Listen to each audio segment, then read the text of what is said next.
run towards you. Oh my God! Alien tells the story of the Nostromo and its small crew who are woken unexpectedly from cryosleep when their sentient computer mother detects life on a nearby planet and tells them to go investigate. Nobody's thrilled with this side mission, and a few even suggest they ignore the order, but Ash, who's very straight-laced, is like, come on guys, rules are rules, we don't want to get in trouble. Dallas, the captain, agrees, and off they go to LV-426, where sure enough, they find an alien ship. And inside it, they find an alien corpse with a hole in its chest, along with these weird pod things that Executive Officer Kane is a little too curious about, resulting in him being rushed back to the Nostromo in need of urgent medical care. The answer is negative. Warrant Officer Ripley wisely refuses to let them back in, but Ash ignores her, and we're treated to one of the most disturbing images in cinema, the facehugger doing what it does best. No one knows how to get this thing off Kane without killing him, but a day later it comes off on its own, and Kane seems to be fine. He even asks for dinner before returning to cryosleep, which leads to this now iconic scene of a baby xenomorph bursting from his chest.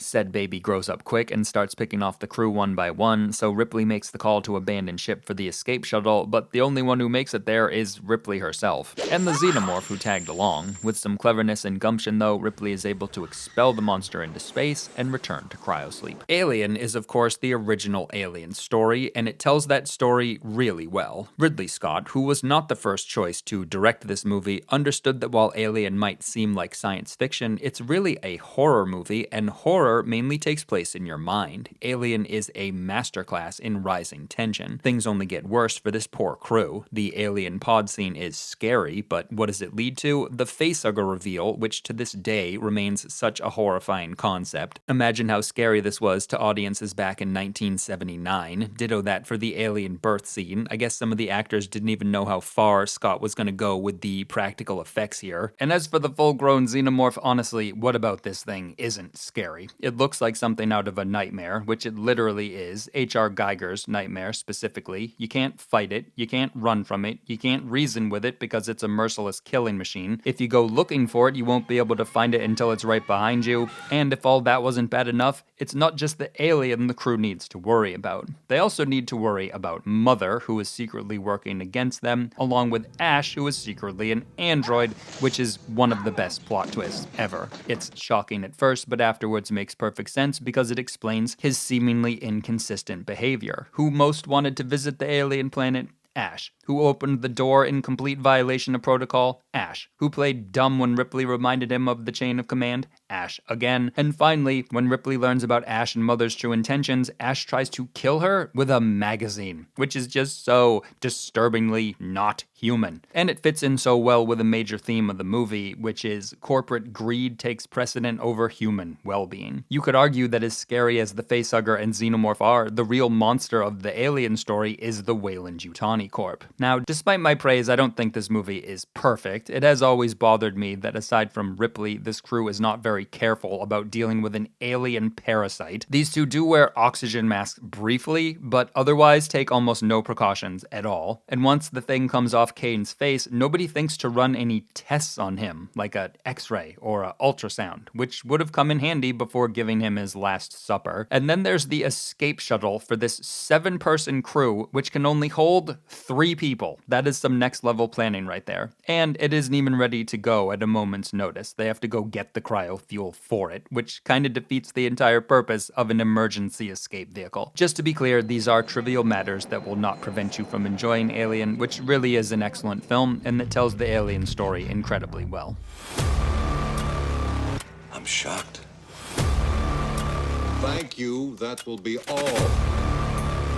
Aliens, plural, begins where Alien, singular, left off, with Ripley in this lifeboat just before she's rescued. That's the good news. The bad news is it's been 57 years, everyone she knew before she left is dead, including her daughter, the company's pissed at her for destroying their ship, no one believes her story about the xenomorph, and no one listens to her when she tells them that terraforming LV-426 is a really bad idea. There have been people there for over 20 years. When the company then loses contact with its colonizers, which Ripley told them would happen, they send in the military and ask Ripley to accompany them as an advisor. Upon arriving, Ripley, company man Burke, and a bunch of Marines explore this nuclear-powered terraforming base that appears to be completely abandoned until they find a 9-year-old girl who somehow survived on her own, and 2 live facehuggers being kept in a lab. Detecting something deep below ground, the Marines investigate and eventually find lots of people encased in this strange cocoon stuff right before they're ambushed by like 100 xenomorphs. With Ripley's help, 3 manage to get away in just enough time to witness their transport ship crash. Bishop, an android, says he can remote pilot a second transport ship down to pick them up, but it's going to take some doing, and in the meanwhile, they're ambushed again, and this time only Ripley and Hicks get away. With the base about to explode, Ripley goes back for Newt, who was taken by the xenomorphs, and in the process comes across an alien queen laying eggs. So Ripley goes scorched earth on the entire brood before getting herself and Newt back to Bishop, just as the entire place goes nuclear. Thinking they're finally safe, the alien queen then pops out and rips Bishop in half, so Ripley dons an exosuit, fights the queen, and expels her into space.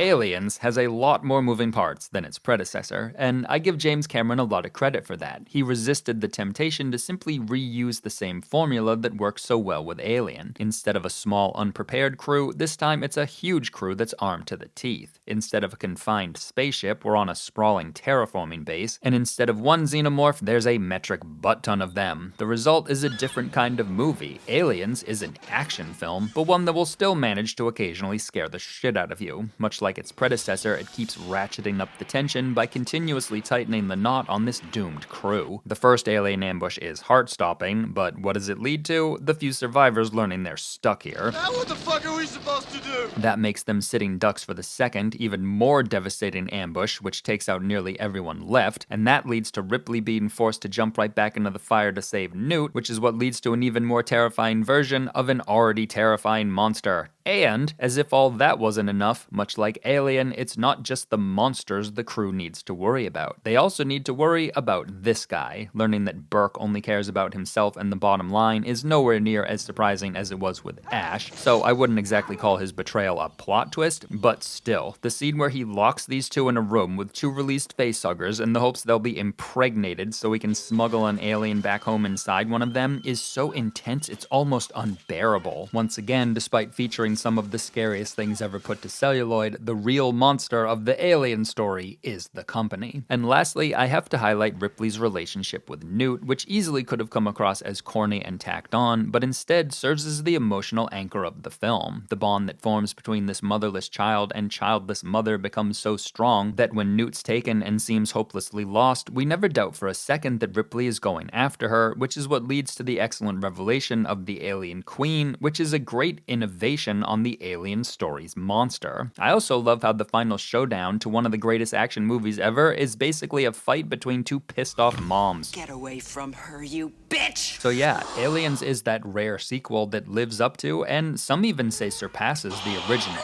I wouldn't go quite that far. Even though the alien ambush and everything that happens after is great, compared to Alien, I don't think the build-up to this point in the story is quite as interesting. It seems pretty obvious these guys are going into a bad situation for which they have no backup plan if everything goes wrong. They are 3 levels down before being told they can't use their guns, which is some more excellent planning. And there's also this moment where Ripley is asked what this evil slime stuff covering everything is, and she says she doesn't know. What is that?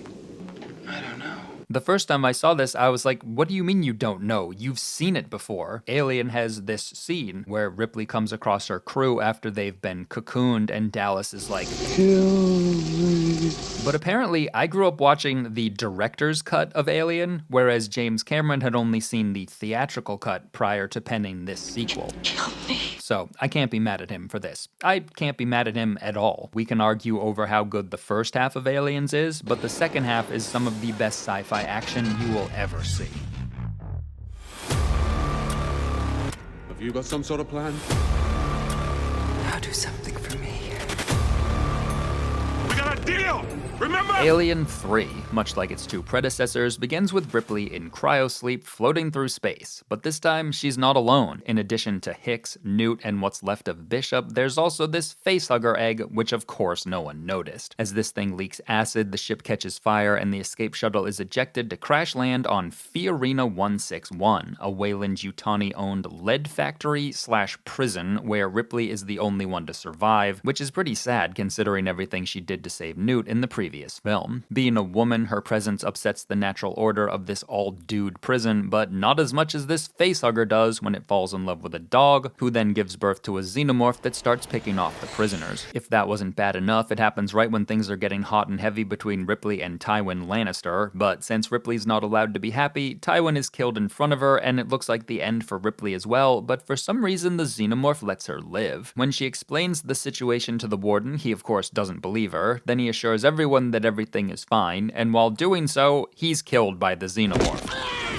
Upon hearing that the company is on the way, Ripley tells everyone the company just wants to turn the xenomorph into a weapon, and they'll kill all of you to keep you quiet, so the prisoners decide to kill the xenomorph before the company arrives by luring it somewhere they can pour boiling lead on it, and, aside from nearly all of them getting violently murdered, the plan works perfectly. The alien is killed just before the company shows up, and the human version of Bishop tells Ripley that he knows she's pregnant with an alien, which is why the xenomorph didn't kill her before, and now he wants to help her, but Ripley knows what he really wants, so she throws herself into the boiling lead as a baby xenomorph bursts out of her chest, killing them both.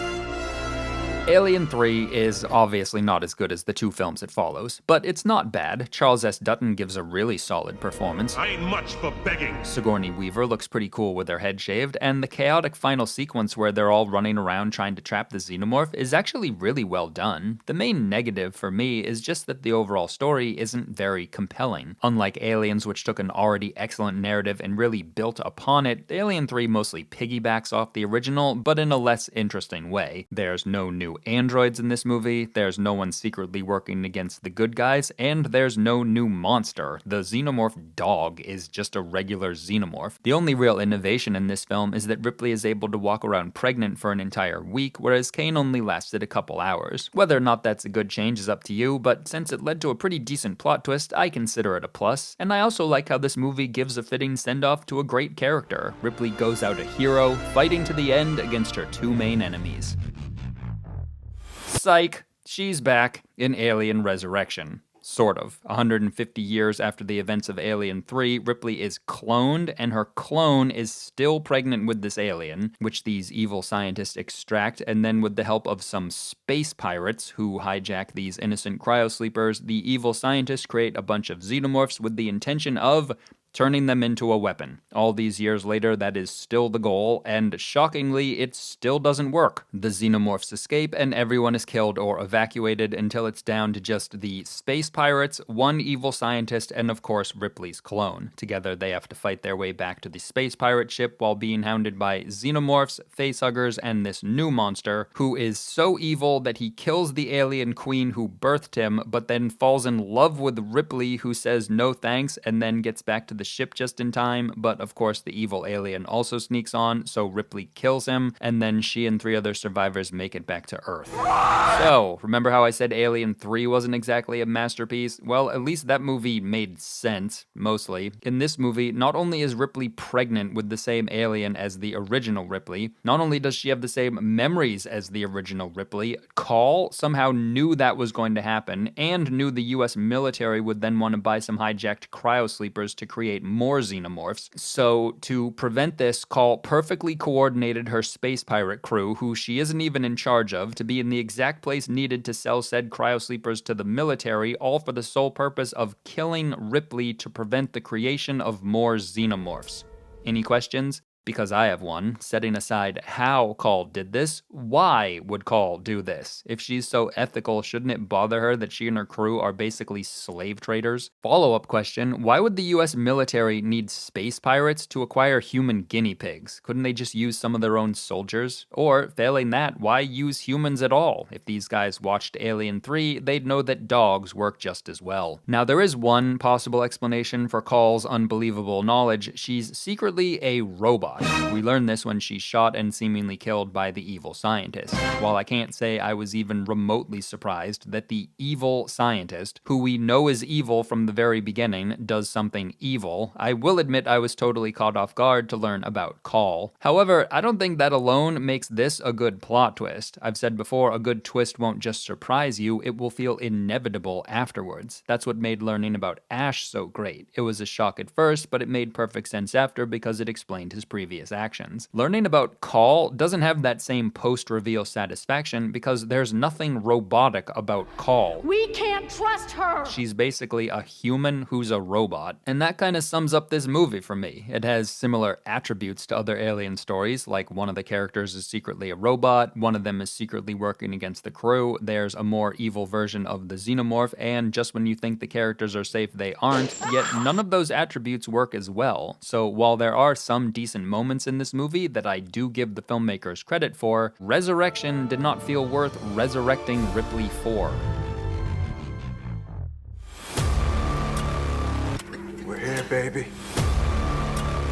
We call them engineers. Do you mind, telling us what they engineered? Prometheus, the first Alien prequel, tells the story of Ellie and Charlie, a husband and wife team of scientists who have a pretty radical theory about the origin of humanity. We didn't evolve from bacteria, we were made by mysterious engineers who left us these primitive maps back to their home planet. To prove this, Ellie and Charlie convince Mr. Wayland himself to fund their voyage to LV-223. Upon arriving, Charlie spots a structure that is clearly not natural, so they go investigate, and inside find a decapitated alien corpse along with lots of canister things, a weird mural of what could be the xenomorph, and a big statue of a human face. Back on their ship, they examine the engineer head up close right before it explodes, which makes Charlie sad, so to cheer him up, David offers him a drink that's secretly spiked with something he took from one of these canisters. Then later, when Ellie tells him that engineer DNA is a perfect match for human DNA, Charlie is in the mood for love. The following morning, though, he ain't feeling so great, possibly because he has a worm in his eye, but instead of saying so, he accompanies everyone back to the alien structure to look for Milburn and Fifield, who stupidly got themselves lost, and even more stupidly got themselves killed. When Charlie's illness takes a turn for the worse, they rush him back to the ship where Vickers does this.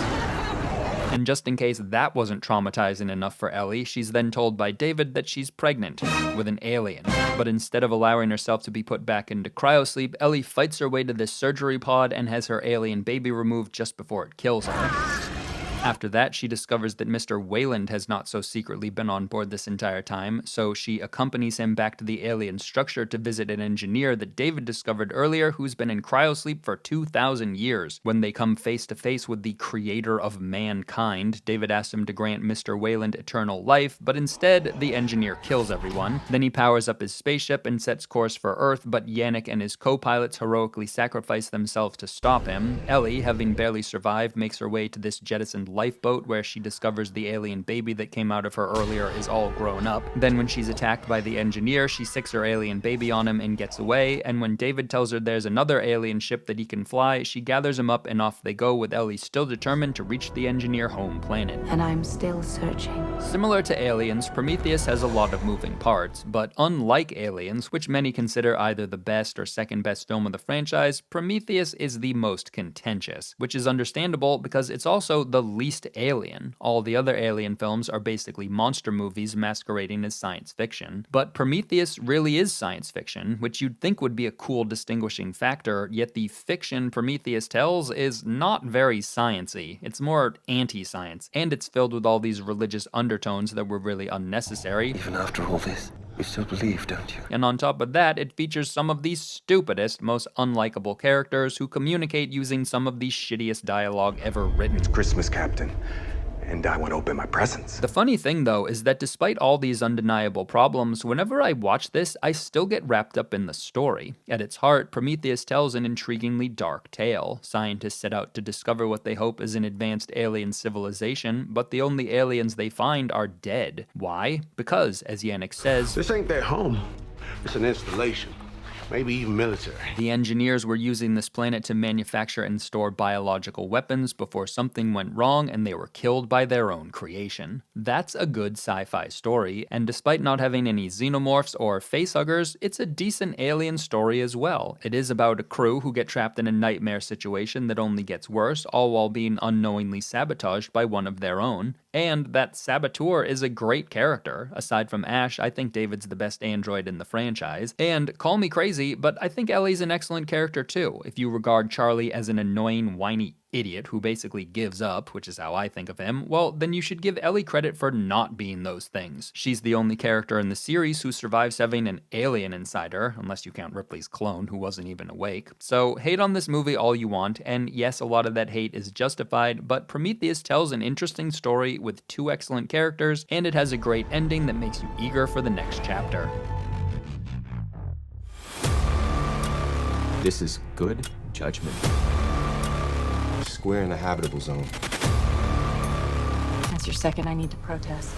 Officially. That next chapter arrives in the form of Alien Covenant, which tells the story of a group of colonists who plan to start a new civilization on a faraway exoplanet. While making repairs, they pick up a signal that came from a closer planet they somehow missed. Liking what he sees, recently promoted Captain Oram orders them to go look around, and at first glance, this place seems like paradise. But it's not. Before long, 2 of them are lethally infected, which quickly leads to the birth of 2 almost xenomorphs that then attack the crew. Thankfully, though, they're saved by David, of all people, who shows up out of nowhere and leads them to a strange temple where he tells them that he and Ellie crash-landed years ago, Ellie was killed on impact, and the engineer virus accidentally got out. After David assures everyone that they're perfectly safe, this crew member goes to wash up and is promptly killed by an alien. When Oram discovers this, he demands David tell him what's really going on, so David shows him these sinister-looking pod things that he insists Oram get a really close look at. Then when Daniels goes looking for Oram, she's attacked by David but saved by Walter, who looks exactly like David. While these 2 fight, Daniels runs off and finds Lope, who nearly got face-hugged but was saved by this guy, who's then killed by the xenomorph that came out of Oram. Tennessee then picks these 2 up along with Walter, who says he killed David, but the xenomorph jumps on, so Daniels kills it with a crane thing. Then back on their ship, a second xenomorph bursts out of Lope, so Daniels and Tennessee lure it into this hangar and expel it into space, and then both return to cryosleep, but right before she loses consciousness, Daniels realizes that Walter is really David. So, remember how I said Alien Resurrection wasn't that good? Well, at least that movie was watchable. It had a few good parts, and even some of the bad parts were at least kind of funny, like when Ripley shows off her sick basketball skills. You got some moves on you, girl. Alien Covenant isn't like that. The good parts are pretty much non-existent, and the bad parts are excruciating. I already made an entire video going over the unprecedented level of stupid in this movie, so I don't want to just repeat myself here, but good God. These guys are professional astronauts with 2,000 colonists under their care, yet they still make every wrong decision they possibly can. From this lady deciding not to don a hazmat suit despite being told an infected crew member is on his way, then getting sprayed in the face with the infected person's blood, and then locking her friend in with the infected person because now she's worried about contamination, to this genius who, despite knowing 2 of her comrades contracted lethal infections on an alien planet, decided now is a good time to take a bath, to the worst captain in the history of space travel, witnessing his android host get all affectionate with an alien that just killed yet another member of his crew, but instead of just shooting him, which he was more than justified in doing, asks him to explain himself. Then when the explanation David gives just reinforces how evil he is, Oram still chooses to trust David when he tells him these evil pod things are perfectly safe. Perfectly safe.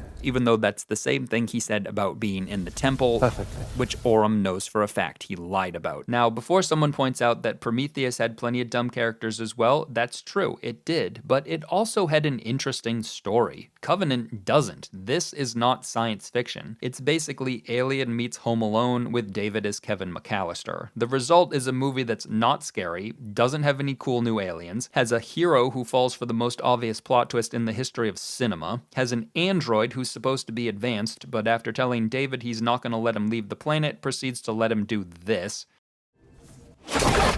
and has a villain who is so over-the-top evil that he ruins a previously nuanced and fascinating character. David is insufferable in this movie. He cries all the time, he quotes poetry. Who wrote Ozymandias? Byron. Shelley. That is so dumb. That's not even the kind of mistake a robot would make. Remember in Prometheus when David was clearly surprised that Ellie had her alien C-section? That's the kind of mistake a robot could make, underestimating someone. This is just bad writing. The whole movie is, including the ending, which is by far the worst in the entire franchise. All the other Alien films, despite being dark, end on a note of optimism. Even Alien 3, where Ripley dies but goes out a hero. In Covenant, though, the bad guy wins and gets everything he wants. A good look outside the window. So the way I see it, we're never coming back. Which brings us at last to Alien Romulus, which is not a sequel to Covenant. It's not really a sequel to anything. It's more of a standalone side story set between the events of Alien and Aliens. In it, we meet Rain, a young woman stuck on a company-controlled mining colony, along with her poorly functioning android Andy, whom she thinks of as a brother. Rain and her friends know they'll never be allowed to leave this place, so when an abandoned research center drifts into orbit above them, they decide to go raid it for cryofuel, which is all they need to get to the nearest star system, Uvaga. With Andy's help, they're able to gain access to the behemoth Renaissance, where they find the cryofuel they need, but removing it triggers a lockdown that Andy cannot override. Rain and Navarro come over to help by getting Andy this chip from a destroyed android that grants him the clearance he needs to reopen the door, but in the time it takes him to reboot, a bunch of familiar-looking specimens that the cryofuel was keeping frozen thaw out and attack the crew, which eventually leads to this. Unsure how to help Navarro, Andy suggests they plug in this Ash lookalike who, upon assessing the situation, tells them she's gone, but unwilling to accept this, they freeze the facehugger, allowing them to remove it, and afterwards Navarro seems more or less fine, yet Andy, now under the influence of Rook, says Navarro is too much of a risk to allow back on their ship. Bjorn, who considers Navarro a sister, doesn't take kindly to this and hits Andy with a shock stick, then takes Navarro back on their ship anyway and tells her to undock, informing Tyler that they won't reattach until Andy is turned off. Before this dispute can play out, though, Navarro gives birth to a xenomorph, causing their ship to crash into a different part of the Renaissance, which means these three now have to traverse some seriously hostile territory. Tyler's sister, Kay, meanwhile, has to get away from this rapidly growing xenomorph, and Andy, under the increasing influence of Rook, now cares most about getting this facehugger-derived elixir back to the company. Prometheus fire. When Kay is grievously wounded by a xenomorph, she injects herself with the elixir, hoping it will save her life, but instead it causes her to give birth to this monstrosity, who then kills her and nearly kills Andy before Rain courageously fights back and is able to expel it into space, and as the only survivors, she and Andy then set course for Uvaga. Alright, time to eat some crow. I made a video on Romulus earlier this year in which I described the story as an idiot plot, where the characters make mistakes that we the audience wouldn't. That video got some pushback. People thought I was being very high and mighty, acting like I'd have handled this situation flawlessly if I'd been there, which I wasn't trying to imply, and I did say in that video that I'd be the first person to die here, but I'll admit I nitpicked a lot, even for me, which is saying something. For instance, I complained that Bjorn could have saved Navarro if he used the shock stick on her, Bjorn could have saved himself if he moved a bit to the side here, Tyler could have waited till he was past these facehuggers before answering the phone, and Kay could have been a little more careful going down the stairs. I should have emphasized that unlike the crew from Covenant, these guys are not professional astronauts. They're practically kids who are completely unprepared for the situation they're in, so it's understandable that they're in full panic mode. I also should have emphasized that even if they did exactly what I said, they wouldn't necessarily be safe. Even if Bjorn moved a bit to the side here and Kay was a bit more careful, they'd still be stuck here with a xenomorph. And even if Tyler hadn't answered the phone in the middle of Facehugger Alley, these huggers were still probably going to hear him at some point. Run. As to my assertion that Bjorn could have saved Navarro by using the shock stick on her like he did with Tyler, I still think that's what he should have done, but I'll gladly concede it was not obvious for him to do so, or even guaranteed to work. Many people pointed out that Bjorn did in fact try to use the shock stick before he was stopped, which is true, but by that point it was way too late. I meant he needed to do so right here, before the thing completely wrapped around her. Remember, it only took about 15 seconds for Lope to get impregnated in Covenant, so if you want to save Navarro, the shock stick is really the only way. I don't think there's enough time to hook up the cryofuel, and while there is a chance the shock stick could kill her, she's gonna die if you do nothing. If I was lying here with the facehugger on me, I'd want you to take that risk. I'd much rather die quickly from the shock stick than from going through the nightmare of birthing a xenomorph. Once again though, I'll gladly concede it was not obvious or easy for Bjorn to do that in the heat of the moment. There. Are we cool? Anyway, getting back to the movie, it's not bad. It is a tad predictable. It's also a tad derivative. Get away from her. You bitch. And I don't like that it has the fastest growing xenomorph in the entire franchise, but the movie still accomplished what it set out to. Romulus basically combines Alien with a teenage horror movie, and it tells that story pretty well. Rain and Andy are good characters with an interesting relationship. The two facehugger sequences were well done, as was the entire final act. The alien human baby is a decent innovation. It's not the Queen Mother by any stretch, but it's certainly scarier than the Muppet xenomorph in Resurrection, and despite what people say, I still love the anti-gravity shoot-'em-up scene. It's my favorite part of the movie. And with that, we made it through all 7 films. Thank God. My overall rankings of which are going to look something like this. For the record, these are my rankings, so if yours are a bit different, that's fine. I won't necessarily disagree with you, though if your top 2 or bottom 2 are different, then I might question your sanity. Anyway, when it comes to ranking who told the Alien story best, the only changes I'm making are to bump Aliens up into the A tier and to move Prometheus to the end of the B row, which means, as far as yours truly is concerned, the Alien movie that told the Alien story best is Alien. Duh. And there you have it. If you want more cutting-edge insight like that, be sure to subscribe. If you stuck around to the end of this long video that took me forever to make, I really appreciate it. Let me know what you think, and I hope to see you next time. You've been in my life so long, I can't remember anything else.